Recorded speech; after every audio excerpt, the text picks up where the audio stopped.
Hi, and welcome to Straight Shot Radio. My name is Johnny Slick, and I'm the founder and head coach at Straight Shot Training, a personal training company dedicated to helping people of all fitness levels move better, feel better, and live better with progressive, functional strength and conditioning workouts. In today's episode, I want to share some tips and strategies behind what I believe is the difference maker in your diet and exercise adherence. We've talked before about dedication, consistency, patience, and hard work, but something that I've been thinking a lot about recently is accountability.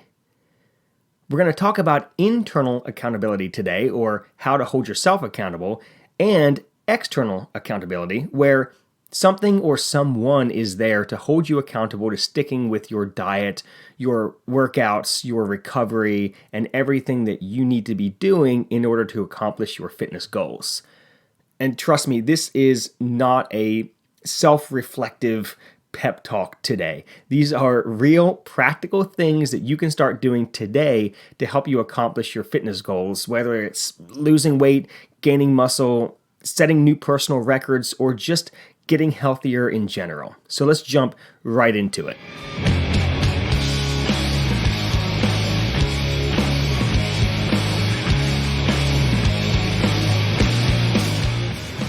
So let's start with nutrition, because that's where I see the biggest need for accountability, both internally, people being honest with themselves about what they are putting into their bodies, and the accountability coming from a coach, a coach reviewing your food journal or helping you come up with what your diet plan is, and having somebody else help make sure that you're sticking with what you're supposed to be eating. So something that helps a lot of my clients is journaling their food, logging their food daily.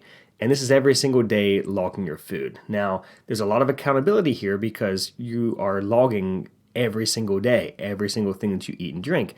But it is a lot of work, and it can be hard to be flexible with this. It can be hard to maintain, and it can stress people out a lot. And sometimes it's not sustainable for certain people. But it works really well for some of my athletes. So if it works for you, great, keep going. But don't think that you have to log every day. You can still have accountability by logging occasionally. So, of course, there's less accountability here, but also a lot less work, and it allows you to be more flexible.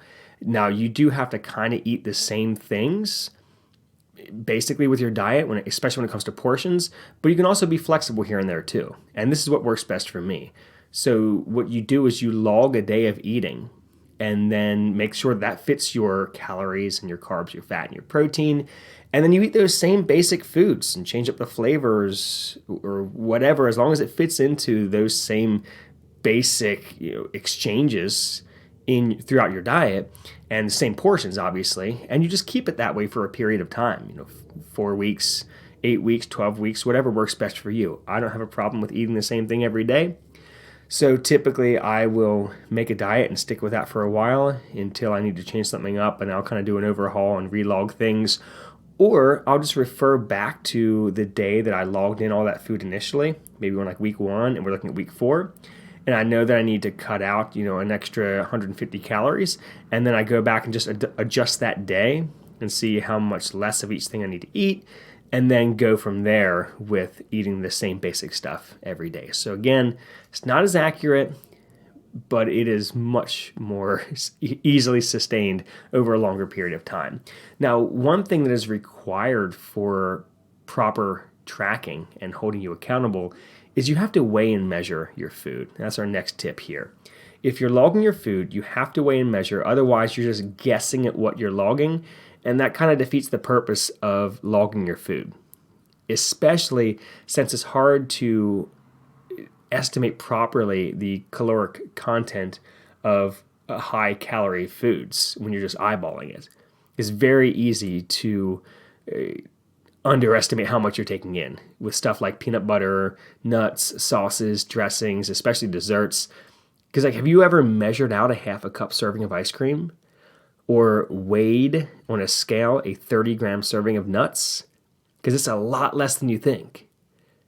Now, again, just like with logging your food daily, this can be a bit of a slippery slope, because you might become obsessed with weighing and measuring everything, And you need to remember that you burn different amounts of calories each day depending on what you did, because you're not a robot. So the main thing here is weighing and measuring to make sure that your weekly caloric average matches what your goals are.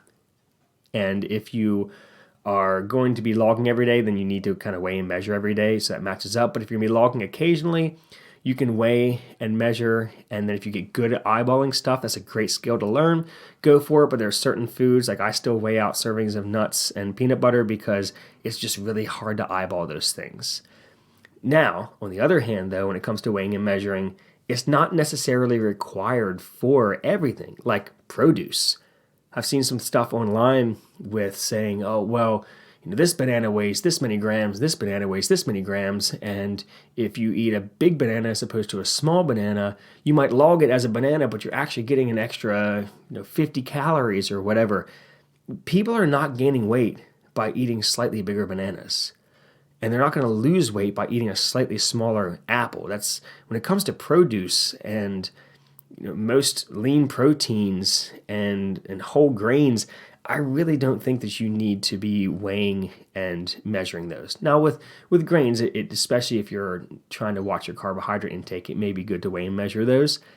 And with proteins too, especially if it's a high fat protein, it's probably better to weigh it out. But honestly, it's a good skill, good life skill to be able to eyeball stuff and know about what the calories are in that, because you're not always going to have a food scale with you, and you need to be able to not freak out when you go out to eat because you can't tell how many calories are in what you're eating there. So again, those first two, it's great to have the accountability of journaling and weighing and measuring, and I do think it's a good tool, but at the same time, you do need to be flexible with that and not have it be something that completely controls your life.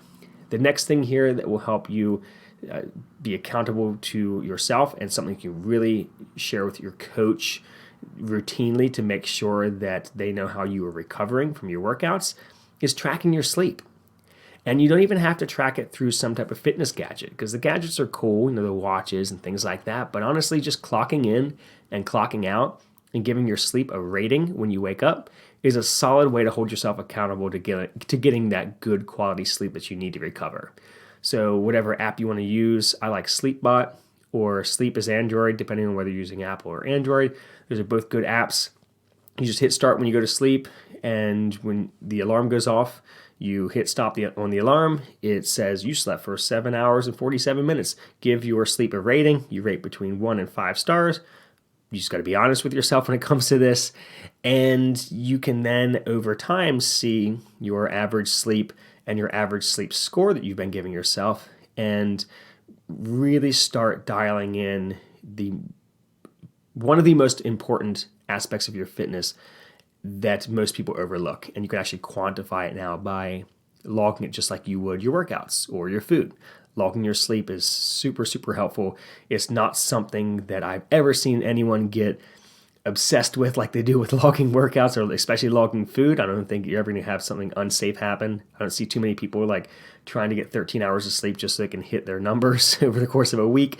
It's just a great thing to incorporate that doesn't take a lot of effort and is not going to be something that you obsess about. Of course, if people start obsessing more about sleep, it'll actually probably be better for their overall health if they obsessed about sleep like they do food and working out.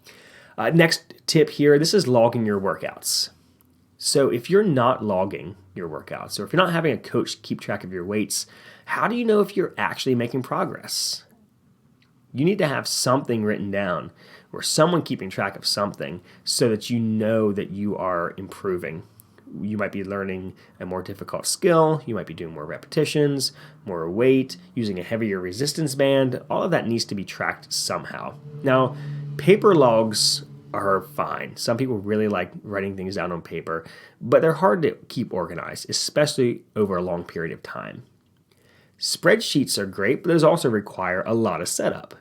So we use Team Builder, which is this awesome software that we use with our clients. It is a game changer for both my coaches and our athletes, because with this app, whether you're on your phone or on your computer, the athletes can log their reps and their weights each workout. The coach can see it in real time. The athlete can see their exercise history very quickly for every single movement in there. So if you want to know what you single arm overhead pressed with a kettlebell 5 workouts ago, it's right there in your exercise history. You don't have to guess. So you know that you are using as heavy of weights or heavier depending on what your workout is. And you can swap out one movement for another if you need to switch something up. And you have over 400 exercises, all with demo videos that we have filmed ourselves to choose from. So you're going to know how to perform those exercises. Another thing that we really like about this app is that as you start logging your weights, you start seeing these predicted maxes where they can tell if you can lift this weight 10 times, your predicted max is this. And you're going to see that number move up as you increase the weights that you're using, because your predicted max goes up as your more repetitions with lighter weights goes up, the predicted max goes up. And this is not a completely accurate number, but it does show that you are gaining strength. And the exact number is not the most important thing. The big thing is you're gaining strength as you see those max numbers go up. Or you might see the max reps that you've done for a body weight movement go up. And you can try to beat that as you get better with your push-ups and pull-ups or walking lunges, things like that. So that helps hold you accountable to yourself. But the biggest thing that we have found with the Team Builder software as coaches is the accountability that we can provide, because we can see everything now. We have surveys that we can do for our athletes, asking them how sore they are, how they slept, how motivated they are to train. We can see every rep of every set they do. Their weights are logged. Their journal is in there where we can see notes that they have. We can see when they hate exercises and they never want to do them again, or when they're feeling really proud of themselves for doing something, and we can be there with them, giving them that praise for them completing whatever that task was. The coaches can help push their athletes a little bit when it looks like they're slacking off. But honestly, the biggest thing for us is us celebrating with our athletes. We can encourage and praise them for their progress, which is a different type of accountability, because it's holding you accountable to your success, which is just as important, if not more important, than holding you accountable to what you're struggling with that coach and athlete relationship. So obviously, I'm going to be biased here because this is the software that we have used for a year and has revolutionized the way that we coach here at Straight Shot, but I love it. I think Team Builder is an awesome app, and the guys who run Team Builder as a company are awesome, and we have nothing but good stuff to say about them. So on to more stuff that's more relevant to you, though. Something that can help you stay accountable and can help your coach see what you're doing is social media. And I know that some of this here can get a little bit tricky, and I made sure I made some notes here for myself so I don't end up saying anything that's going to upset anybody when it comes to this. But I do think that social media can be a useful tool for accountability if it's used correctly. I guess that's the key here. So the first thing I think is helpful for is form. So nobody thinks that they have terrible form. They really don't. And as scary as it may be for you to put yourself out there on social media, putting your lifts out there may help you really focus on your form, even if it's just for the gram. And the other things I'm going to talk about in this section coming up is also about just you filming yourself and not posting it. So the videos might just be here to hold yourself accountable to your form. So turn the camera on, film your lifts. You can post them or not. If you have a coach, definitely send your lifts to your coach for them to review. But I really do think that filming yourself is a helpful tool. It's how I've taught myself a lot of things when I didn't have coaches helping me. And I think posting it really has helped hold myself accountable to making sure I'm practicing what I preach. And coaches, listen up. This is huge for you, because how are you going to help someone with their form if you can't proficiently do it yourself? And if it's a new skill for you as a coach, go ahead and post what you're learning and acknowledge your inexpertise with the movement and talk about how you're working to make it better.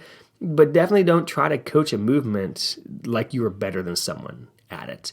And you're going to hear me a few more times throughout this section here speak to coaches, because I do hold coaches to a higher standard when it comes to holding themselves accountable, because we need to practice what we preach. So the next thing here with social media that I think is helpful when people share videos is proof of effort.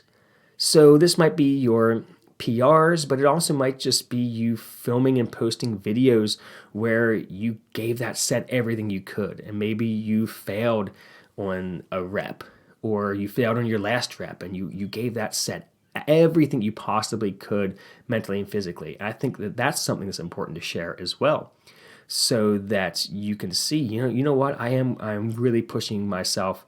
I know that I couldn't have done anything more than I did today with that workout or with that set. And coaches, this is big for you to do as well, because your clients need to see you push yourself. And this is important to them, and maybe more important to them than it is to you to see you struggle and occasionally fail reps. And again, when I say fail reps, I mean, don't be unsafe with what you're doing. If you get to a point of where your form is completely falling off, that's not something that should be encouraged. But get to the point of where a spotter has to help you get the bar off your chest with bench press, or you're trying to lock out a weight with dumbbells and you just can't get it. That's, you gave it everything you had. There's nothing to be ashamed of when it comes to that. That's okay to post. It's part of training. It happens to all of us. I posted a picture the other day of a bar laying on a safety rack where I did a bench press and I couldn't press it off of myself. And I put up the picture because that's part of training. Another thing here that you can post that may help you hold yourself accountable, and this is when it comes to your diet, is posting online what you eat. And this may help you stay on track with your eating. And yes, you may be able to hide the bad stuff by not posting, the fast food trips and only posting salads, but posting those pictures of those salads may actually help you be more conscious of eating healthy more often than not. And I think it's a useful tool. Obviously, sure, you can hide on social media and only post the good things about yourself. But if you are using it as a tool that's helping you make better choices with your health, I really can't judge you for that. The last one here, though, and is going to get a little bit tricky, so I want to be careful with this one, and this is body composition.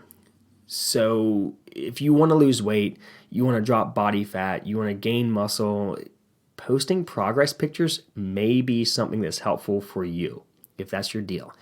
And again, you need to be honest with yourself with this, especially, I'm speaking to you fit people and coaches. Are you posting bathing suit pictures of you flexing to hold yourself accountable, or are you just flexing to show off your body?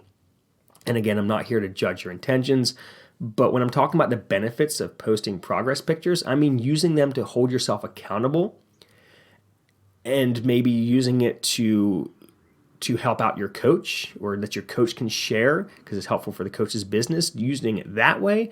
Or are you just posting these pictures for self-gratification, or worse, seeking the approval of other people? And finally, when it comes to social media and coaches, I want to be sensitive here because this is a tricky subject, but I've said this before. I'm going to go harder on coaches in this episode than on everybody else because of who we are. So coaches, when it comes to your social media and just being a coach in general, working with people, you need to walk the walk. And to an extent, you need to look the part. You need to practice what you preach. Now, when it comes to looking the part, I am more concerned about your form being excellent and you posting good effort videos and you posting nutritious, healthy meals that you're eating. I'm more concerned about that than how your body looks. But there is a body composition element to this. It's the classic take the board out of your eye before you tell someone about the splinter in theirs concept. If you are consulting people on gaining muscle or losing fat, you need to be proficient in doing that yourself. If you're posting healthy meals and eating fast food when you're offline, it's going to show up in your body composition. If you're preaching about lifting techniques to help someone build muscle and you can't do it yourself to a relevant degree, people are going to notice in what you're posting. And if you're talking about recovery strategies and sleep and hydration, and you're too injured all the time to train and actually achieve results, people are going to notice. I'm not at all saying that coaches need to have six packs year round and be shredded and post bathing suit selfies all over the place. But you need to maintain a healthy body weight and a healthy body fat percentage if you are going to be counseling others on doing the same. And notice I said healthy body fat percentage, because being under fat for long periods of time is just as dangerous, if not more dangerous, than being slightly over fat with your body fat percentage. And again, I'm talking to coaches here, and I am harder on them because we need to hold ourselves accountable first as coaches before we dare speak to others about what they should and should not be doing. And not everyone may agree with me on this, but I'm a firm believer in practicing what you preach as a coach. Don't just talk about it, be about it. So let's lighten it up a little bit here. Something that's going to be working for you, whether you're a coach or just an everyday athlete competing. And this is something that may work for some people, and I think absolutely every coach should do at some point in their lives. And it can be anything. It could be a 5K or a strongman competition, powerlifting or weightlifting meet, or a soccer, basketball, volleyball league. Just something where there is some competition with other people, and more importantly, some competition with yourself to do better. And comparing your performances from one competition to the next will help hold you accountable, and comparing yourself to other competitors is a humbling experience as well. If you go way back to an older episode, when I first started in strongman, we talked about how all of us coaches who went into that strongman competition in different weight classes, we all came in dead last in our weight class. And that was humbling. It helped me take a step back and look at what I was doing with my training and what my goals were, and then hold myself accountable to not coming in last again. And it ended up working out well for me. But, competing isn't for everyone, but I do think it's important to try and see if it's for you. And as a coach, I think it's really important. I think competing in something at some point will greatly aid your ability to coach athletes and help hold you accountable to your training and your diet when you're training for something that's going to help you be a better example for your athletes. Now, the next one here is asking a friend for help. And this could be your workout buddies or family members, or if you have a friend who's a trainer. This is not necessarily working with a coach. This is just talking to a friend. And personally, I have a group of coaching friends that I'll routinely ask for help from. And we'll send videos of each other's lifts, PRs, fails. Shout out John Taylor. He sent me an awesome video of him absolutely grinding through a heavy squat today. And it was awesome. And it was cool that he was able to share that with me. And we, as coaches, we share a lot of these videos with each other so we can give each other advice, review on form, diet advice, where we'll ask each other questions about what's working for you, what's working for your clients. We'll give each other direction on programming, and we'll actually more often than not have heated debates on trivial issues like whether the knee should track over the third or fourth toe during a squat, or whether any of this even matters, or are we splitting hairs about things we shouldn't be splitting hairs about. So everything from preferred macronutrient split to existential crises is what goes around in this group of coaching friends that I have. And I really, really am thankful for this group of friends that I have, because we do hold each other accountable and we are honest with each other about our struggles. And so this is my group of friends, but I'm sure you have your friend group or people that you work out with, and there are people who have achieved things that you might desire when it comes to your health and fitness. So just ask them. Asking for help is a way of holding yourself accountable, because you are admitting that you don't have the answer for something and you need someone's help.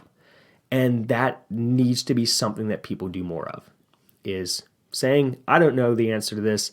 I don't know how to do it. Do not know how to do this. I don't have all the answers. Can you help me out? So accountability and honesty with yourself and self-awareness all go hand in hand.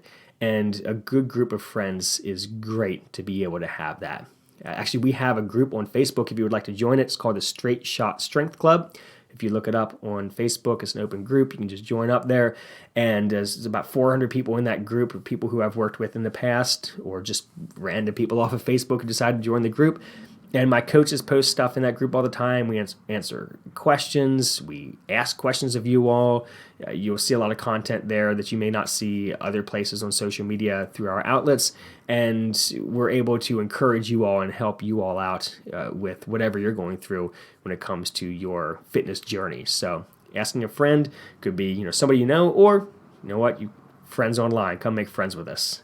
Next up here we have hire a coach. So yeah, of course I'm going to say this, right? But here's the thing.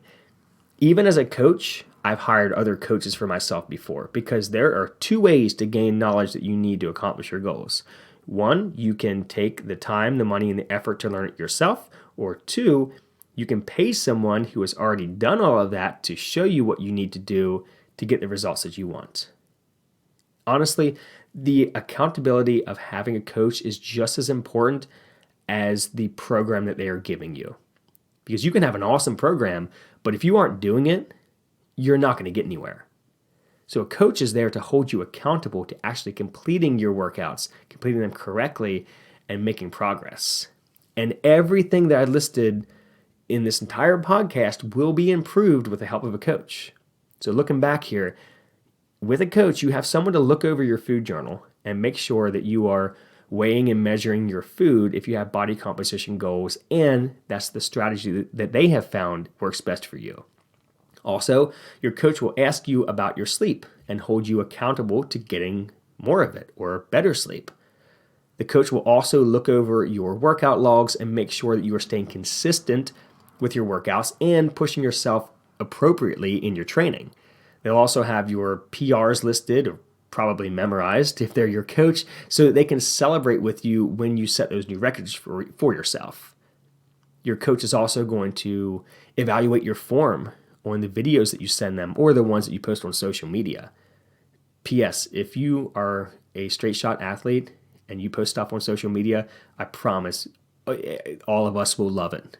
So if you're worried about people liking it or what people are going to think, we love to see our athletes working out online and being proud of their accomplishments. So go ahead and flex what you're doing when it comes to the weight you're moving or the distance you ran or the new skill you learned, something like that. We want to celebrate with you when you put that stuff up.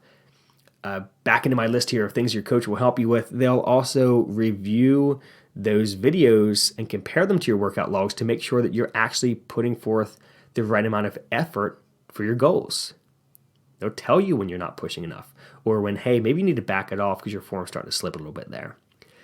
When you post that picture of you inhaling a Crunchwrap Supreme from Taco Bell, they're going to make sure that's not a picture that they see every day in your stories. They can say, hey, that looks awesome. Hopefully this is the only time I see that this week.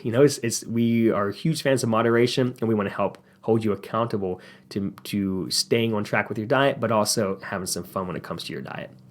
And then when it comes to your body composition, your coach is going to keep track of your weight and your body fat and maybe have you take some progress pictures so that they can help make sure that you are keeping your muscle mass while losing body fat if that's your goal.